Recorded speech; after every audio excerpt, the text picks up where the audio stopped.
Hello everyone. तो आज बात करने वाला है खेसारी लाल यादव जी और नेहा राज का एक बहुत ही बेहतरीन वीडियो सॉन्ग के बारे में, जिसका पोस्टर आ चुका है और फुल वीडियो सॉन्ग का रिलीज डेट भी आ चुका है।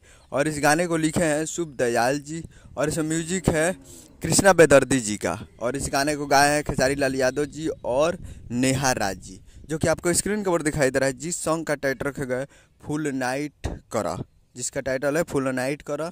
और फुल वीडियो सॉन्ग रिलीज 18 सितंबर को सुबह 7 बजे फुल वीडियो सॉन्ग को रिलीज़ किया जाएगा। यानी 18 सितंबर को सुबह 7 बजे तैयार रहिएगा फुल वीडियो सॉन्ग को देखने के लिए, जिसका टाइटल है फुल नाइट करा। और एक मूवी का सॉन्ग है जिस मूवी का नाम है प्रेम की पुजारन, जिस मूवी का नाम है प्रेम की पुजारन। और आपको वीडियो में देखेंगे खेसारी लाल यादव जी और यामिनी सिंह जी, फिट में है यामिनी सिंह जी।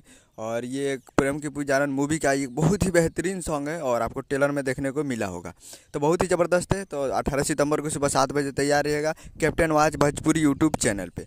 तो उम्मीद कर रहा हूँ कि वीडियो अच्छा लगा तो चैनल को सब्सक्राइब बेल आइकन प्रेस करते कैसे खेसारी लाल यादव जी के लेटेस्ट न्यूज़ लाते रहे। और वीडियो अच्छा लगा तो वीडियो को लाइक कीजिए और चैनल को सब्सक्राइब कीजिए। मिलते हैं अगले वीडियो में, तब तक के लिए जय हिंद जय भोजपुरी।